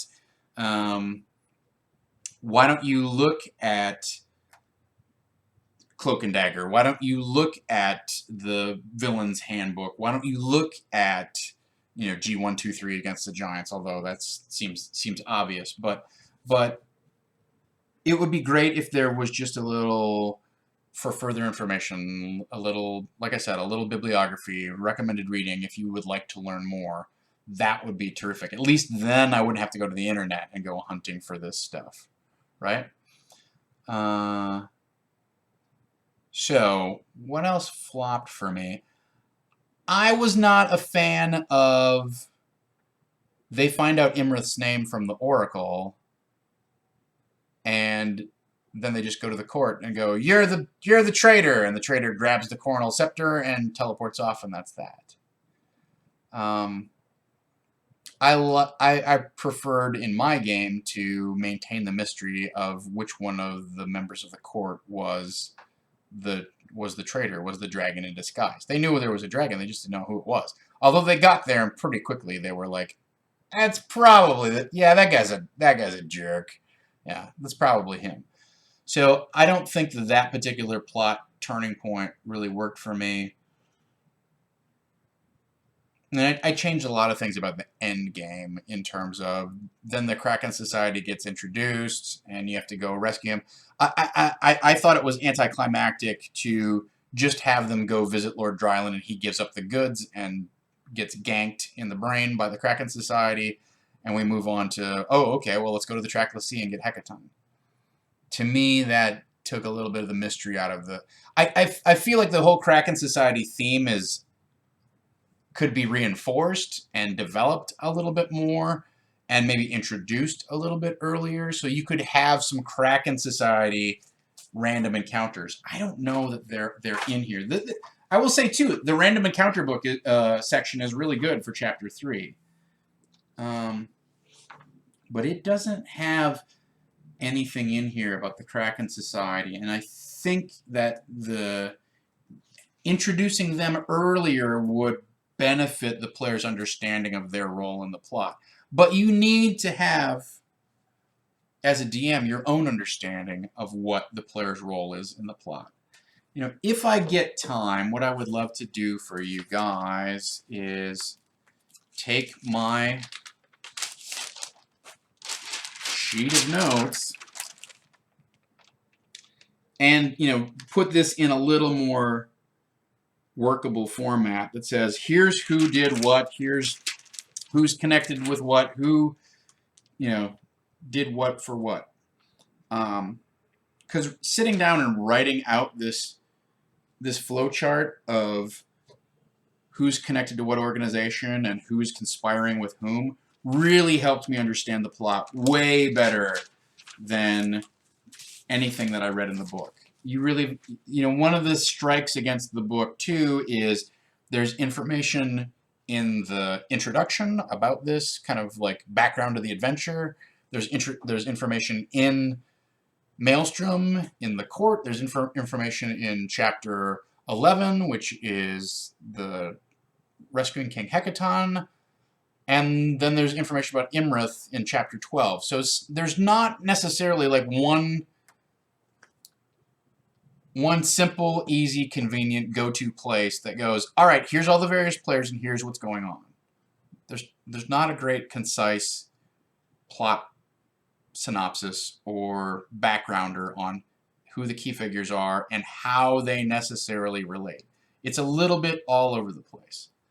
So that's something to consider, that there is some back and forth. You have to do a lot of flipping back and forth. So it took some extra reading for me to get to that point. I don't have a lot else about, I don't think of anything else. Obviously, and I lobby for this all the time, I'm glad that they released the character portraits as handouts, all of the NPCs. I think actually that's something, going back, I think that was an interesting approach of you can play these NPCs and help them save their particular city or whatever. We didn't deploy that. There's a nice callback to it though when the Storm Giants show up, and then the party can play the Storm Giants and play their characters. I think that's a lot for a player to handle, playing two characters. And I think it would slow the combat down, but it could be interesting. And also, you're not as invested. Like, you're playing this godlike character, and if he gets walloped for a bajillion points of damage by an ancient dragon tail or whatever, you don't care as much because your other guy is busy casting that prismatic wall or whatever it is. All right, so, and then just with our last few minutes here, I would like to talk about, well, let me put a button on what flopped here. I had most of the things that I discussed were, let's be clear about one thing. These are not deal breakers for me. Anything that was a deal breaker that I was like, well, I don't like that, I could very easily just edit out. Case in point, the burial mounds of the Ragged Barbarians, right? Didn't have to use it, didn't affect the story, one whit, one iota, nobody cares. Maybe they were out a few magic items or some XP or whatever, but those can easily be plugged in someplace else. Who cares? That's fine. So when I talk about what flopped, it's just what didn't speak to me in the way that I wanted to develop the plot in response to my players, or what sort of plot I wanted to lay out to preserve the rising action of my group as we progressed through the adventure. And I will say now, as a preface into going into what I hacked, that what I hacked was not always successful. Especially given, like, we ran short on time in the final session, and that happened a couple times these past few weeks, is changes that I thought were going to make the encounters better didn't get fully realized because they were changes that I hadn't either fully thought through or that were a little too complicated and ended up being more than we could handle in the time allotted. So, sometimes your own best ideas are your most problematic ones, or your most difficult to implement. Let's put it that way. So let me run down a quick list of things that I hacked, and you guys can check in with me and let me know if I'm forgetting anything. But I would say far and away my most successful hack in this whole game was introducing Harshnag, the character of Harshnag, as Jorgen early on, right off the bat. Not in the very first session, but they go into the Goblin Caves and he's tied up and subdued there, and he's been taken prisoner by the Cult of the Dragon. There's a whole background here in the Cult of the Dragon, that there's an undercurrent of what's going on with the Cult of the Dragon, and it would have been nice to have that developed, but you kind of have to go just look at, Horde of the Dragon Queen in order to get some information on that. It does have a little bit. It's weird to me that they have these kind of like contiguous storylines. Like each book kind of builds upon the next book, but each book ends at like level 10 or 12 and then starts up again at level 1. So it's not like you could play from 1 all the way across 2 hardbacks. That wouldn't work. But I guess you could have, you know, like, okay, here's new characters. They are friends of whoever or whatever. So I thought the most successful hack I had was introducing Jorgen as a character and having him befriend the party and be a compatriot of the party and essentially be a giant that they could learn. Oh, there are giants that you can trust, and also develop the relationship where a giant can go, I will vouch for these small folk. They have rescued me. They have acted nobly. They are valiant heroes, and they should not be dismissed because of their size. So that's interesting, right? That was a great element that I would recommend you steal. And however you need to make it work, and however you need to kind of sideline him out of the picture so he doesn't steal too much focus from the party, it's not that hard to do. I mean, go back and look at how he comes up. But I definitely wanted him to reappear and make a curtain call or show up in this final climactic scene to kind of pay off. Like, remember, this is one of the major relationships that you formed. This is really one of your major accomplishments. So that was good. I did change up some encounters. I think I was proud of taking the stuff from Chapter 11 with Lord Dryland and moving that into the Chapter 3 travel chapter. There's no reason there's anything in there that a party of 5th or 6th level couldn't handle on that gambling ship. In fact, they're in a much better position to explore that thing as an interesting role-playing challenge, if not an interesting challenge if they were to start a fight or whatever. And so I thought moving Lord Dryland's appearance up quite a bit, while it created an issue later, and if my camera's bouncing, I apologize for that. I don't know if there's something going on downstairs or what. We're just getting a little vibration here at the table. Anyway, so I thought that was an interesting way to remix the plot and introduce an element and introduce a character who's going to recur later. I'm a big fan as an improviser of callbacks, right? You introduce something, you kind of let it go for a while, and then you call back to something that somebody said earlier, and it resonates with the audience. And I think when you can incorporate those things into the game, it strengthens the structure of your game. It reinforces the themes and motifs that you are developing with your players. And not only that, but it just helps them keep track and relate to people when, in fact, they often aren't paying attention. Like they're just there for casual gaming and they don't remember who that guy was. Oh yeah, what was that? What was that guy on the gambling ship? I don't remember. So that's something that I hacked, and I thought that was successful. Was moving those elements around. I'm trying to think what else. I mean, I did quite a bit of hacking to the end of the thing, right? So in terms of hacking, I'm also, happy with the supplements and the battle maps and those things that I did. Whenever you can have a moment like that and take some time to do some extra prep, by all means, incorporate it. I think that shows your players that you're invested in the game, and it also encourages them to then step up and have the same level of investment that you've just demonstrated. One of the nice things about doing those handouts was I came up with this whole, this set of documents, this set of letters that had been sent to Lord Dryland.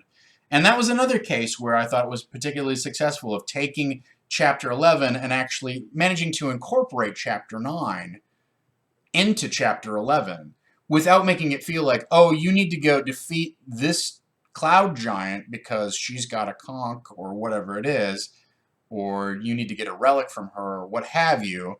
Instead, it really turned out great that, oh, okay, Lord Dryland, welcome to my party, and then the sky castle lifts off, and, 2 hours later, Dryland transforms into a cloud giant. It's like, ha, I'm here to murder you all! Like, it is actually a far more interesting, albeit complicated storyline if some of the giants are complicit in what's going on, besides just Mirren and Nim. Because I think the intrigue that's going on in a court happens, so much of it happens off stage, that bringing it into the Sword Coast and giving some traders a chance to leak out some information is actually a really valuable way to have the players discover plot points that aren't that doesn't involve just somebody from Hecaton's court going, we don't trust her. So that was a hack that I was happy with. So a lot of the remixing that I did, where I took Dryland and I moved him up to 4. All right, well, now I've got a hole in Chapter 11. Well, I took Chapter 9 and I pushed that back into Chapter 11. So that was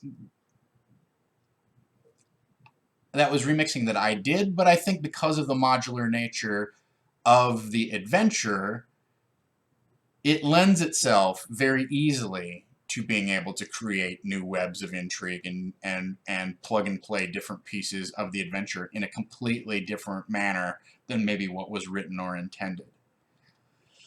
And then, finally, I guess I was fairly happy with the structure of the final fight. Not necessarily the way it played out, but I did love the idea that there was this false showdown that was set up, and then we dragged them in to the actual real face-to-face showdown, and they managed to, ultimately defeat the dragon. But having that, like, oh, you think you know what's happening, and then boom, it pops out of existence and the whole place collapses in on itself, and you find yourself in a whole new room, that was a hack that was suggested by the adventure. That was more of an adaptation that I did. But I can't claim too much credit for that. I can claim credit for the battle terrain that I built, but those elements are put in were put in by Chris Perkins when he wrote the adventure. There's that whole sub-level. So, I mean, if one thing I have a beef about is there's too much material. I couldn't get through all of Chapter 12 in one session, so I had to condense it down to essentially 3 rooms, right? So, those are the things I hacked. I don't know if there's anything else that you guys recall that really stands out to you as a major milestone adaptation type of thing. Well, so there was also, I did end up inventing quite a bit of Frost Giant culture when it came to this revenge plotline that I came up with, where Harshnag is trying to reclaim the leadership of his tribe of Frost Giants from Jarl Storvald, and that Jarl Storvald had usurped his rightful position by murdering his father. So that was also something that was a hack that I put in that I thought like really gave Harshnag an extra kind of personal motivation and also a turning point. He gets freed and he's like, I'm glad to be back and everything's great, and he doesn't actually know what's going on with the Ordning. And then his 3 cousins show up and give him the bad news, and at that point the story, the stakes for him personally are elevated, and you can draw, because the players are friends, you draw them into that thirst for vengeance, that vendetta for justice to make things right and to help Jorgen/Harshnag ascend to his rightful place when his ruthless, petty uncle has betrayed his dad. So, I think that the BSB Care says, I think that the 2 expeditions that your table did kind of took away from some of the time from the main adventure, but some of that was beyond your control.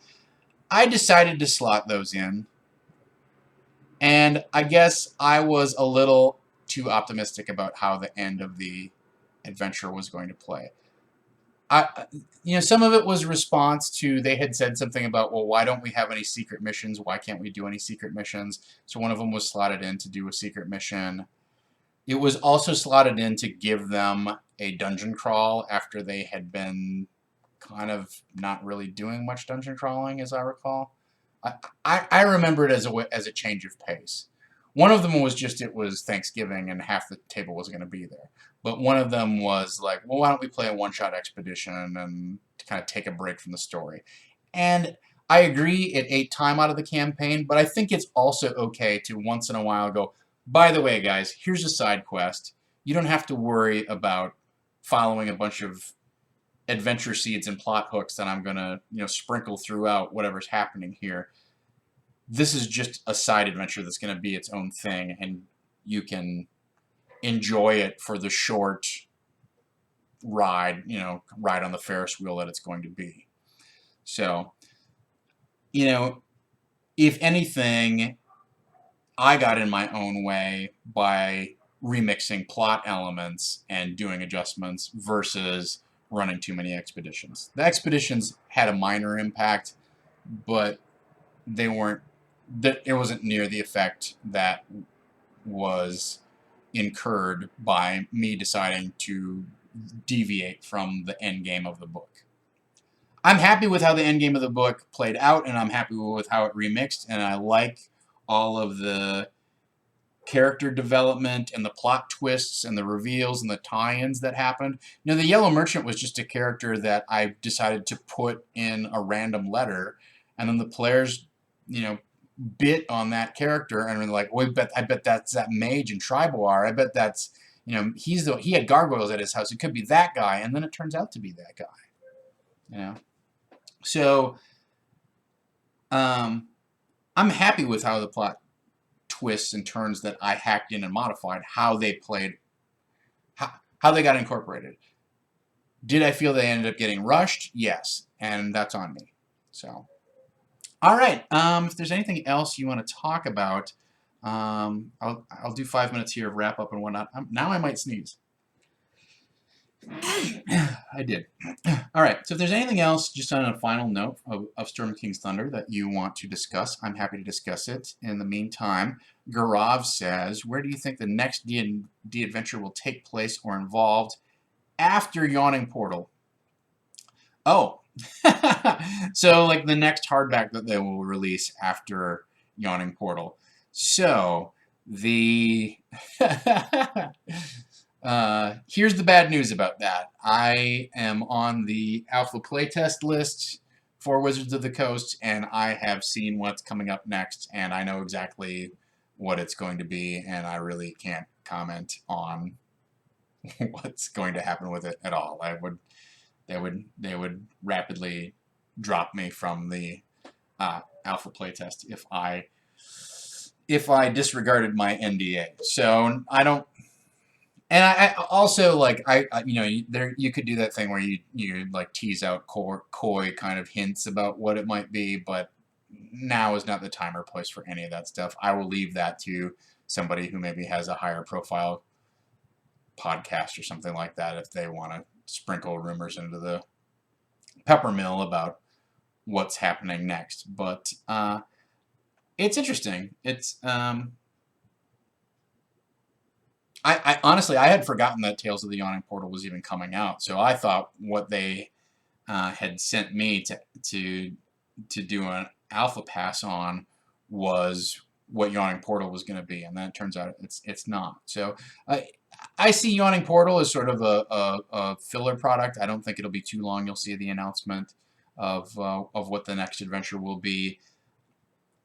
At our D&D Adventures League game last night, the store manager came up and said, this is going to be about 3 or 4 months this season of Adventurers League. It is not going to be a big long 6-month arc, and it's also a series of essentially self-contained dungeons. So you can play Sunless Citadel and then drop out and then come back if you want. You don't have to play as one complete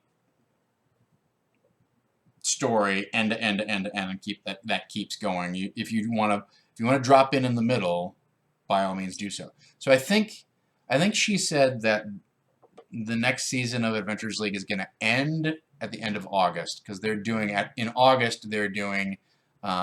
my store anyhow, they're doing a Tomb of Horrors run where you play and you bring your 16th level characters, and if they die, they die. I think there might be some challenges with that just because Tomb of Horrors is so infamous and has been rebooted so many times that I would have to read it, but if they don't make Tomb of Horrors a little bit modular, if it's kind of like a straight upgrade to 5e, then if you have a strategy that worked in AD&D or worked in second or third edition, you probably still have a strategy that's going to work for you in 5th edition. If you know not to touch X, Y, and Z, if you know to search for secret doors at such and such a place, that would be difficult. I played over at Emerald Knights in Burbank. That was where our game was. So that's the yes, they're doing Tomb of Horrors. Bring your 16th level Adventurers League legal character. So in other words, you can't just make up a guy. You actually have to have a character that has been buffed up, gone through and gotten the experience or applied the DM experience to be a legal 16th level character. I think the characters coming out of Storm King's Thunder are going to be more than qualified because there's a ton of loot if you defeat Imrith. There's just a pile. They literally, there's a legendary item in there that's determined at random. So when they go like roll on table I, it's like, okay, now what happens? So that's what they're planning over there. Is they're going to have a special, and they're going to have some sort of like, I don't know if they're going to have a kill board, but they're going to have some sort of special events and giveaways tied into Tomb of Horrors. So if you live in the Los Angeles area and you're looking for a fun challenge, get on the Emerald Knights mailing list because you will be hearing more about that in August. I don't know whether I'll be involved in that or not. August is a really tough time for me because of Gen Con, and also because generally the fall TV season is ramping up and also the fall commercial season.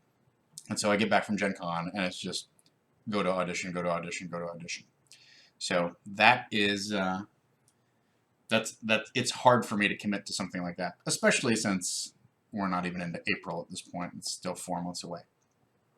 So there you go, guys. That's what's going on. I will say I'm interested to see how the final product for whatever this next hardback adventure is. I'm curious to see how it turns out. I'm anxious to see how our feedback was incorporated and what changes were made. And I think you can probably expect something in the vein of what you have seen before, which is original material inspired by something from the history of the product line or the history of the game. But again, probably a big hardback just like this. This is obviously their business model, right? So that's not any kind of spoiler or even a teaser. Just like you can expect another thing similar to Storm King's Thunder, probably with a different theme, probably with a different set of villains, probably with, right? So there you go. Other than that, I can't say anything else without getting myself in trouble, and there's not a point to that. So, ladies and gentlemen, that was Storm King's Thunder. I want to thank you all for your time and attention, your dedication in going on this journey with me. As I have said before, it was incredibly helpful for me to sit down every Tuesday and organize my thoughts or get my thoughts organized in talking through the adventure with you guys and what I liked, what was going to happen next, and whatnot. I would say this is one of the most successful campaigns that I've run for me as a DM. It certainly had its clunky moments, but I wish that it had sort of been my home campaign because I could have taken a little more time with some of the elements and really buffed out some of the, embellished some of the storylines that I had to cut for time or that got rushed for time. But that being said, in talking through this stuff with you folks, I hope that I have given you some inspiration to, if you're not a DM, become a DM. And if you are a DM, become a better DM in whatever way, shape, or form that manifests itself. Certainly my advice is not the be-all, end-all, definitive take on how to be the world's greatest DM. But hopefully I have inspired you to run better adventures, to meet your players on whatever playing field that they wish to engage the game, and realize that nothing is set in stone and that you can actually wing things or put Schrodinger's clues out there that fully realize their potential later on, and you don't have to worry about what they actually mean right now. So hopefully you've learned some things from my gaming style. My gaming style has continued to evolve over the course of hosting these talks. I have no doubt that when we start up the Iron Keep Chronicles with Amy Vorpal and Gaurav Galati and Eric Reichert and Havana Mahoney later on in April, that I will continue to do disorganized play, and we will be turning our attention to Tales of the Yawning Portal. I think we have some more work cut out for us because that adventure is so modular. That's really a series of, you know, ostensibly 7 standalone adventures. And I think turning that into a cohesive campaign that's enriching and satisfying for the players in some ways is going to be more difficult than what we've got laid before us here in Storm King's Thunder. So we'll be doing some hardcore dungeoneering. That's fine. That will also be a challenge, and I look forward to exploring that with you guys. So, ladies and gentlemen, thank you so much. Let's take a quick look, finally, at our calendar. We got a couple exciting things going on here on Saving Throw Show, apart from Disorganized Play.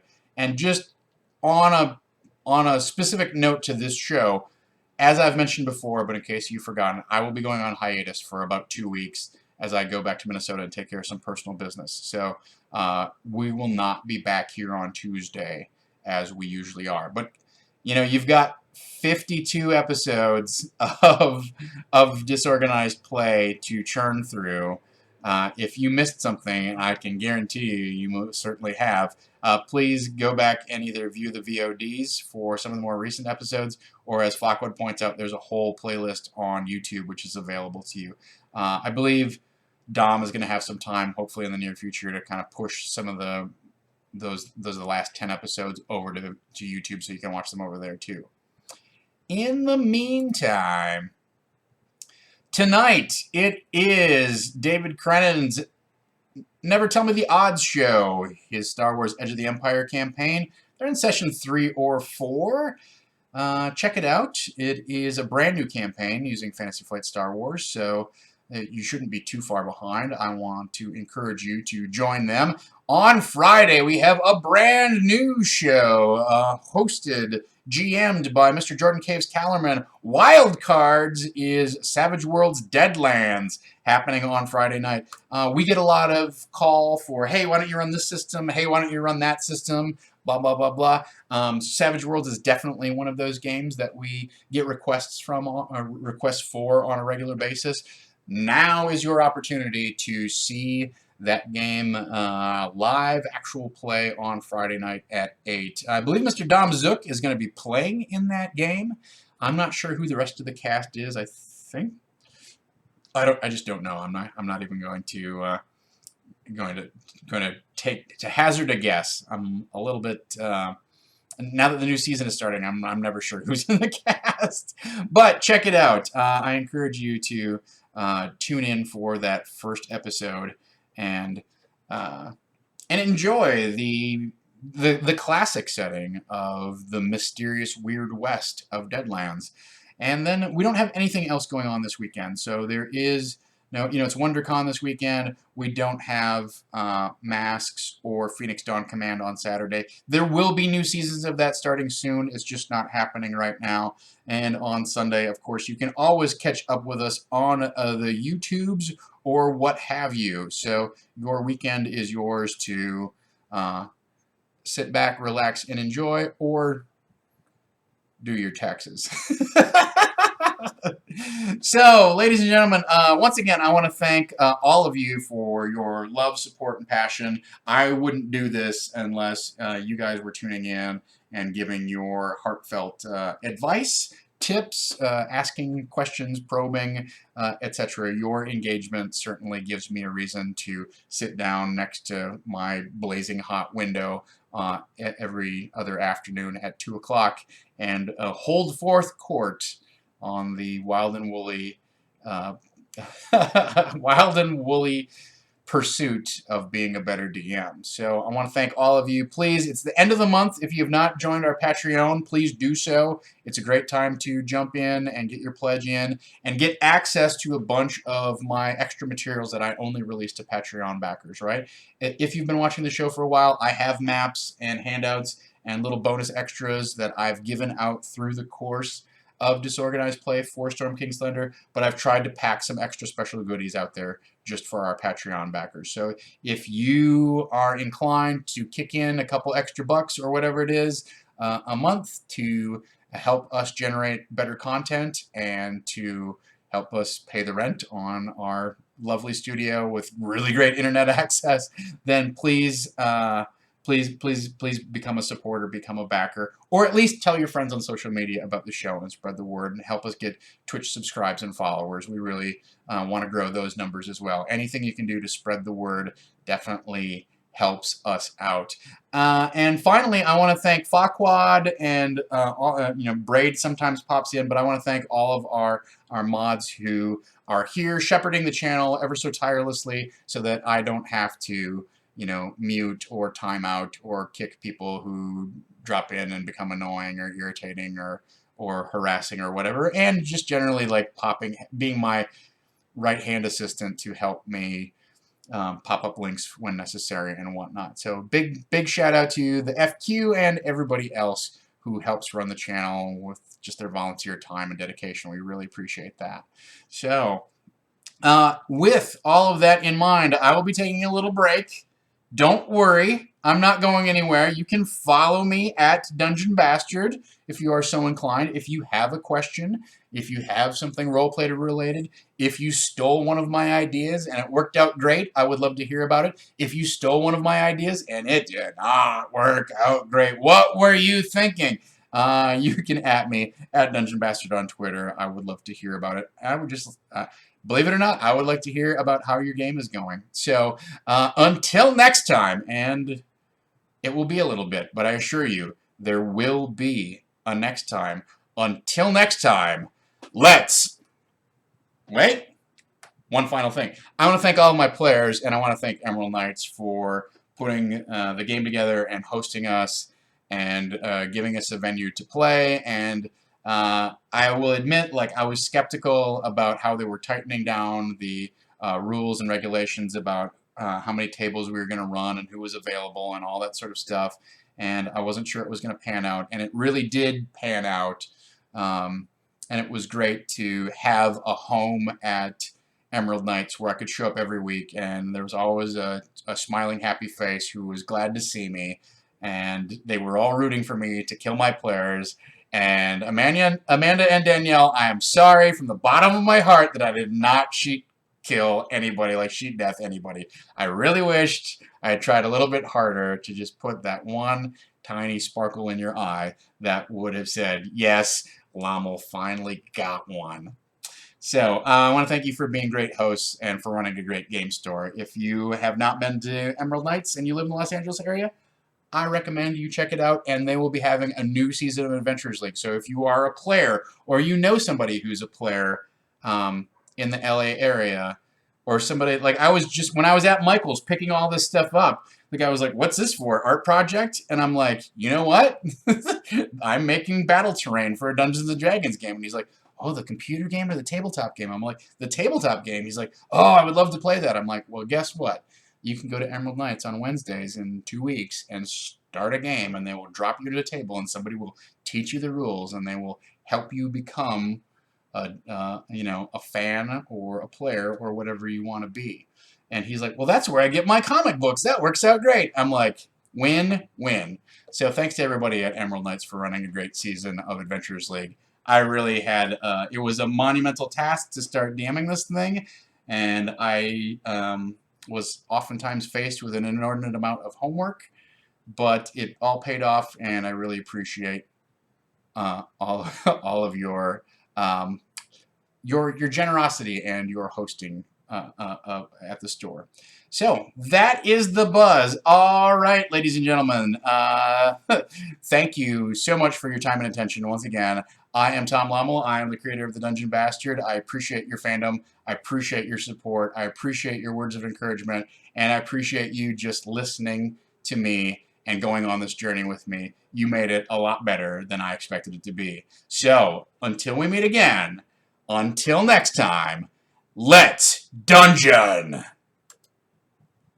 Ace in the hole! Ace in the hole! Yes, going out on a strong note. I need a nap.